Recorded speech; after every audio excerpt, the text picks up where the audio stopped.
Hello बच्चों, तो इससे पहले वाले लेक्चर में अपन ने डिस्कस कर लिया था बेटा कि पोलिनेशन कैसे होता है, यानी परागण कैसे होता है बेटा, और परागण होता किसके द्वारा बेटा, पोलिनेटिंग एजेंट्स के बारे में डिस्कस कर लिया था, ठीक है ना। फाइनली अपन ने क्या कर लिया था बच्चों कि यार ये जो पौधे का वर्तिकाग्र था पुष्प का, और ये क्या था बच्चों, अंडाशय। यहाँ पर ध्यान रखना बच्चों, क्या आ गए थे बेटा, परागकण। क्या आ गए थे बच्चों, परागकण। आज अपन डिस्कस करने वाले बेटा पराग, यानी ये परागकण है ना बच्चों, पराग का मतलब परागकण। इस परागकण और स्त्री केसर यानी ये अंडक, इनके बीच में संकर्षण यानी इंटरेक्शन। तो बच्चों मैं ये कर रहा हूँ कि यार ये परागकण यहाँ पर आ गया बेटा, कहाँ पर, वर्तिकाग्र पर आ गया बेटा, ठीक है ना। तो इनके बीच में अब क्या इंटरेक्शन होगा बेटा, तो क्या क्या इंटरेक्शन होगा बेटा। सबसे पहले एक चीज़ ध्यान रखना बच्चों, ये वर्तिकाग्र इस परागकण को पहचानने का कार्य करेगा कि यार ये उसी जाति का आया या नहीं आया, यानी कहने का मतलब राइट टाइप का आया या रॉन्ग टाइप का। अब मुझे बताओ बच्चों, परागण होगा, जरूरी थोड़ी कि बेटा कोई सा भी उसी जाति का परागकण उसी के वर्तिकाग्र पर आया बेटा। तो सबसे पहले बच्चों परागकण की पहचान होगी। पहचान होने के बाद यदि मान लीजिए सही प्रकार का आया बच्चों, तो ये परागकण अंकुरित होकर के क्या बनाएगा बच्चों, परागनली बनाएगा। क्या बनाएगा बेटा, परागनली, ठीक है ना बच्चों। परागनली बनाने के बाद ये परागनली, ध्यान रखना बेटा, आपको पता है बच्चों यहाँ पर क्या होता है बेटा, बीजांड। क्या पाया जाता है बच्चों, बीजांड पाया जाता है, ठीक है ना। तो ये जो परागनली है बच्चों, ये परागनली ध्यान रखना इस बीजांड में क्या करेगी बेटा, प्रवेश करेगी। क्या करेगी बच्चों, प्रवेश करेगी। तो ये सारी जितनी भी घटनाएं होती है बेटा, ये सारी किसमें आती है बेटा, पराग स्त्री केसर संकर्षण, या इसको बोलते हैं बच्चों पोलन पिस्टल इंटरेक्शन, ठीक है ना बच्चों। तो ये सारी चीजें आज अपन इस लेक्चर में डिस्कस करने वाले हैं कि यार पोलन पिस्टल में कैसे क्या इंटरेक्शन होता है बच्चों। तो बेटा सबसे पहले एक चीज देखिए बेटा, मैंने आपको कहा था बेटा कि इसको कुल मिला के 3 चीजें कर सकते हैं बेटा। एक तो परागकणों की क्या करेंगे बच्चों, पहचान, यानी सबसे पहली चीज होती है बेटा पोलन पिस्टल इंटरेक्शन में अपन इन घटनाओं को 3 पार्ट में डिवाइड कर सकते हो बच्चों। पहली तो ये हो सकती है बेटा परागकण की पहचान, यानी मैंने आपको कहा बेटा कि वर्तिकाग्र पर कौन आ गया था बच्चों, परागकण आ गया था, तो इस परागकण की पहचान करेंगे बेटा। फिर परागकण का अंकुरण होगा और फिर परागनली का बीजांड में क्या होगा बेटा, प्रवेश होगा। तो अपन यहाँ पर एक एक घटनाएं डिस्कस करने वाले बच्चों, ठीक है। तो सबसे पहले बच्चों परागकण की क्या बेटा, पहचान। तो परागकण की पहचान में क्या होता है बेटा, इधर देखिए मैंने आपको ये क्या कहा बच्चों, ये वर्तिकाग्र, ये वर्तिका, और ये क्या हो गया बच्चों, अंडाशय। क्या हो गया बेटा, ये अंडाशय हो गया, ठीक है। तो यहां पर क्या आ गया था बच्चों, परागकण।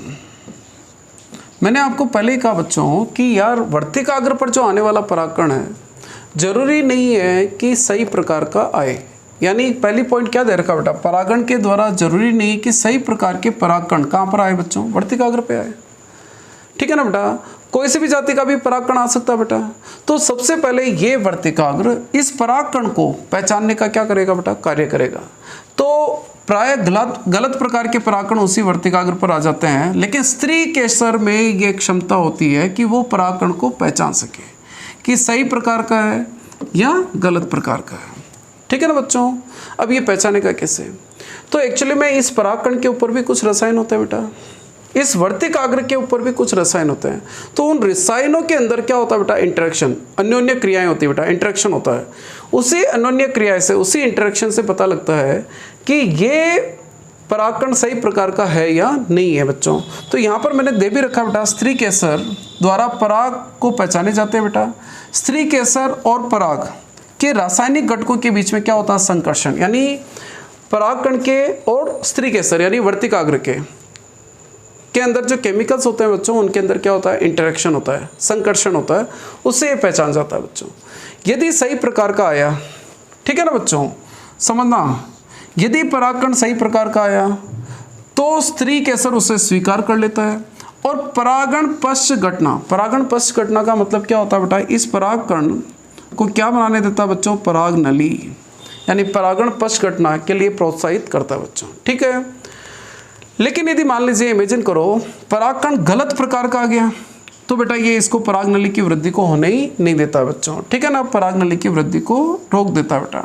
कुल मिला के सीधी सी बात ये है कि ये वर्तिकाग्र सबसे पहले इस परागकण की पहचान करेगा, वो रसायनों के द्वारा पहचान हो जाती है। यदि सही प्रकार का आया तो परागनली बनाने देगा, सही प्रकार का नहीं आया तो परागनली की वृद्धि को रोक देगा बच्चों। ठीक है, अब देखिए बेटा, मैंने कहा कि यार परागकण सही प्रकार का आ गया साहब। परागकण क्या आया बच्चों? सही प्रकार का। यानी यहाँ पर जो परागकण आया बेटा वो परागकण सही प्रकार का आया। सही प्रकार का आया तो बच्चों तो वो तो वृद्धि करेगा और क्या बनाएगा बच्चों? परागनली। क्या बनाएगा बेटा? परागनली, यानी पोलन ट्यूब बनाएगा बेटा। ठीक है ना? तो ये पोलन ट्यूब बनाता बच्चों। ये पोलन ट्यूब फिर बाद में बेटा क्या बेटा? वर्तिकाग्र, वर्तिका से होती हुई कहाँ चली जाती बच्चों? अंडाशय में। कहाँ चली जाती बच्चों? अंडाशय में। अब कुछ याद आ रहा हो बच्चों कि मैंने आपको कहा था बेटा कि ये जो परागकण बाहर निकलते हैं ना बेटा, ये परागकण जनरली 60% में मैंने आपको कहा था बेटा कि उन परागकणों के अंदर 2 कोशिकाएं होती है बच्चों। कुछ याद आ रहा हो बच्चों आप लोगों को? तो एक तो मैंने कहा था छोटी कोशिका होती है बेटा, उसको क्या बोलते हैं बच्चों? जनन कोशिका।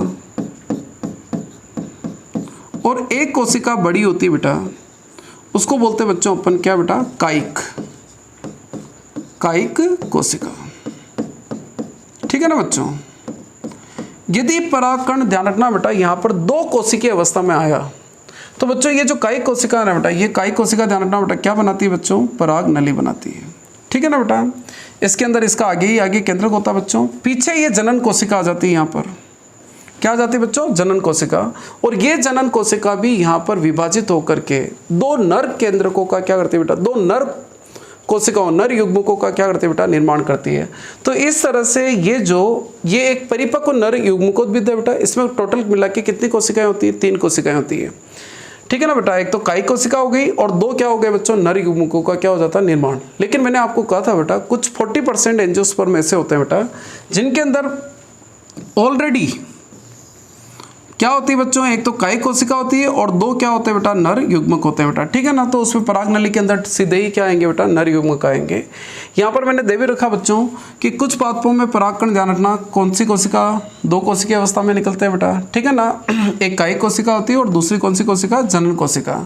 इस प्रकार के पादपों में जनन कोशिका, ध्यान रखना बेटा, विभाजित हो जाती है और परागनली, ठीक है ना बेटा, और विभाजित होकर के 2 नर युग्मकों का क्या करती है बेटा? निर्माण करती है परागनलिका के अंदर। ठीक है ना बेटा? और कुछ पादपों में ध्यान रखना 3 कोशिकीय स्थिति में ये क्या होते हैं बेटा? बाहर निकलते हैं बेटा। तो परागनली में डायरेक्टली 2 नर युग्मक आ जाएंगे बच्चों। ठीक है, चलिए साहब, परागकणों की पहचान हो गई। परागकणों की पहचान होने के बाद परागनलिका भी क्या हो गया बेटा? निर्माण हो गया। अब परागनलिका के निर्माण के बाद देखिए बच्चों क्या हुआ बेटा? अपन कहाँ तक पहुँच गए? इधर देखो, ये वर्तिकाग्र था, ये वर्तिका थी बच्चों, और ये क्या थी बेटा? अंडाशय।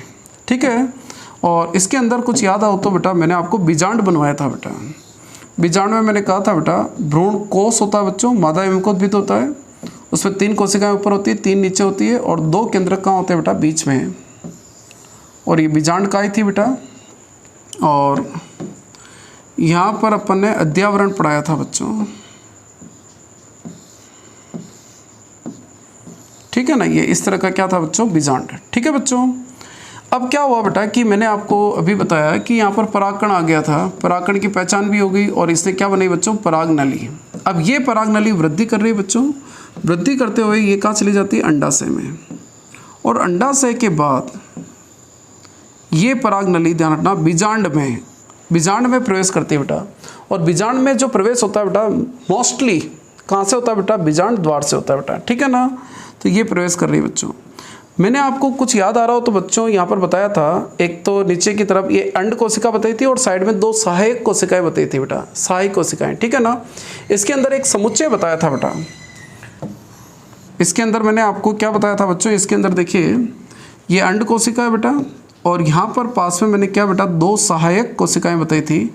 और इन सहायक कोशिकाओं के अंदर क्या बेटा? एक विशेष प्रकार की संरचना होती है जिसको फिलीपॉम एपरेटस या तंतुरूप समुच्चय बोलते हैं बेटा। ये तंतुरूप समुच्चय एक्चुअली में क्या बेटा, कुछ रसायन पदार्थ स्रावित करता है जो इस पराग नली को दिशा निर्देश प्रदर्शित करता है बेटा कि उसको कहाँ से प्रवेश करना है बेटा, ठीक है ना। तो ये वेरी इंपॉर्टेंट है बेटा, इसमें तंतुरूप समुच्चय होता है बेटा जो पराग नलिका के प्रवेश की दिशा को निर्देशित करने का कार्य करता है बेटा, ठीक है ना। तो जनरली ध्यान रखना, बीजांड में जो प्रवेश होता है बेटा इसका सहायक कोशिका से होता है बेटा, सहायक कोशिका से होकर के क्या होता है बेटा, अंदर प्रवेश करती है बेटा, ठीक है। तो ये सारा जो इंटरेक्शन है बेटा इसको अपन बोलते हैं पोलन पिस्टल इंटरेक्शन। समझ में आ गया होगा। सबसे पहले परागकण की पहचान होगी, फिर परागकण यदि सही प्रकार का आया बच्चों तो पराग नली बनेगी बेटा, और वो पराग नली ध्यान रखना बीजांड में प्रवेश करेगी। ये सारी जो घटनाएं हैं बेटा ये पोलन पिस्टल इंटरेक्शन में आएगी बेटा, ठीक है। अब इसके बाद नेक्स्ट देखिए बेटा टॉपिक, वो क्या है बच्चों, कृत्रिम संकरीकरण यानी आर्टिफिशियल हाइब्रिडाइजेशन। ये क्या होता है बच्चों आर्टिफिशियल हाइब्रिडाइजेशन? जैसे मान लीजिए मैंने कहा कि यार एक पौधा है बच्चों, ठीक है ना, मैंने आपको कहा कि यार ये पौधा प्रोडक्शन अच्छा देता है यानी उत्पादन बहुत अच्छा करता है बेटा। दूसरा मैंने कहा कि यार एक उसी जाति का अन्य पौधा है या किसी भिन्न जाति का बच्चों, ये प्लांट डिजीज़ के लिए रेसिस्टेंट है बेटा, यानी इसको डिजीज़ नहीं होती बच्चों, इजीली रोग नहीं होता है बेटा। तो अपन एक ऐसा पौधा चाहते हैं बच्चों जो प्रोडक्शन भी अच्छा दे यानी उत्पादन भी अच्छा दे और जो डिजीज़ के लिए रेसिस्टेंट भी है। तो अपन को इन दोनों पौधों के बीच में क्या कराना पड़ेगा बेटा, क्रॉस कराना पड़ेगा। क्रॉस का मतलब इसके परागकण इसके वर्तिकाग्र पर ले जाने पड़ेंगे, ठीक है ना, परागण कराना पड़ेगा, कृत्रिम परागण कराना पड़ेगा। तो इसी को अपन ने क्या नाम दिया बच्चों, कृत्रिम संकरीकरण। तो कृत्रिम संकरीकरण क्या होता है बच्चों, कृषि उत्पादन को बढ़ाने के लिए एक ही या भिन्न भिन्न प्रजातियों के उत्तम गुणवत्ता वाले पादपों के बीच में अपन क्या कराते हैं, क्रॉस।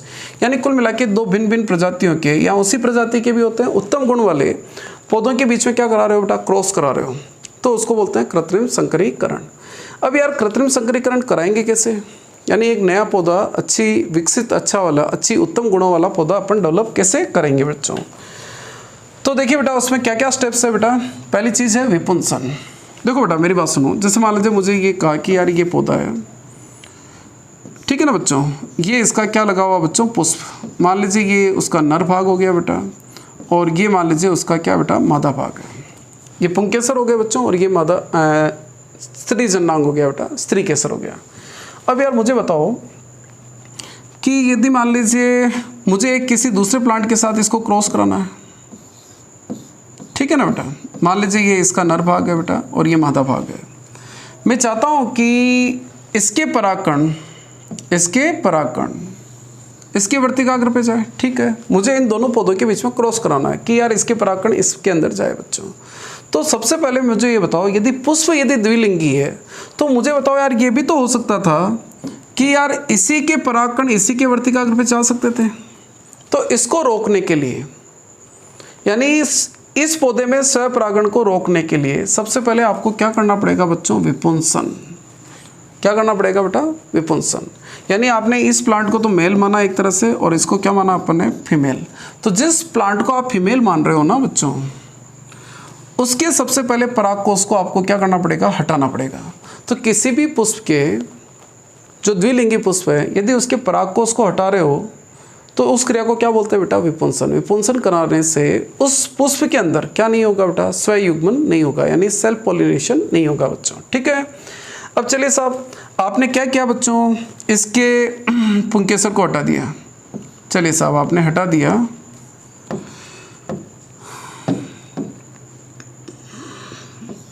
ये अपना पुष्प था बेटा और नर भाग को आपने हटा दिया बच्चों, ठीक है। अब यार नर भाग को हटा दिया तो यार बच्चों मुझे बताओ किसी अन्य पुष्प के भी तो अन्य पुष्प के भी तो बेटा वर्तिकाग्र यहाँ पर आ सकते हैं बेटा।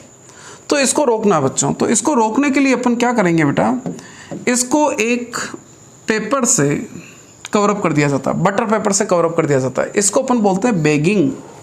क्या बोलते हैं बच्चों इसको अपन, बैगिंग। तो बैगिंग क्या हुआ बच्चों, समझ में आया बच्चों बैगिंग। देखो बेटा मैंने एक बात सुनो बेटा, सबसे पहले तो अपन उस पौधे को क्या करेंगे, उस पुष्प को विपुंसित कर देंगे बेटा। लेकिन वो विपुंसित जो पुष्प हुआ बेटा उसमें अवांछित परागकण आ सकते हैं बेटा। तो उसको रोकने के लिए मैंने आपको क्या कहा था बेटा, उसको बटर पेपर से ढक दिया जाता है ताकि कोई अवांछित परागकण उसके वर्तिकाग्र पे नहीं आए बच्चों, ठीक है ना। इसको बोलते हैं बैगिंग, ठीक है ना। बैगिंग कराने के बाद क्या करेंगे बच्चों, बेगिंग कराने के बाद नेक्स्ट स्टेप देखिए बेटा, मैंने आपको क्या क्या बता दिया था बेटा, इधर देखो ये पुष्प था बेटा, ठीक है ना। इस पुष्प में जो परागकोष थे उसको हटा दिया बेटा, और फिर अपन ने इसकी बेगिंग कर दी। बेगिंग करने के बाद अपन ये देखते हैं कि यार इसके वर्तिकाग्र जो है बेटा वो यदि मान लीजिए इमेजिन करो परिपक्व हो गया, परिपक्व हो गया तो आप क्या करोगे बेटा, जो वांछित पौधा है जिसके परागकण आपको लाने थे वहाँ से इसके परागकण को इसके वर्तिकाग्र पे क्या करोगे, स्थानांतरित करोगे। इसको बोलते हैं कृत्रिम परागण। क्या बोलेंगे बेटा, कृत्रिम परागण। कृत्रिम परागण हो गया बच्चों। कृत्रिम परागण होने के बाद इसको वापस बैग से ढक दिया जाता है, बैग से ढक दिया जाता है बच्चों, इसको बोलते हैं पुनः बैगिंग। और फिर बाद में ये पोलिनेशन पुनः इसीलिए ढक दिया जाता है बेटा कि कहीं ऐसा नहीं हो कि उसी समय किसी और भी पौधे के क्या आ गए बच्चों, परागकण आ जाए, तो पुनः बैगिंग कर ली जाती है बेटा, ठीक है ना। और फिर बाद में इस पुष्प से फल प्राप्त किए जाते हैं और फिर बीज प्राप्त कर लिए जाते हैं बेटा, ठीक है ना। तो ये अपना क्या बेटा, कृत्रिम संकरीकरण। तो यानी सबसे पहले विपुंसन करेंगे बच्चों, यानी पुष्प यदि मान लीजिए द्विलिंगी है तो उसके परागकोष को हटा देते हैं बच्चों।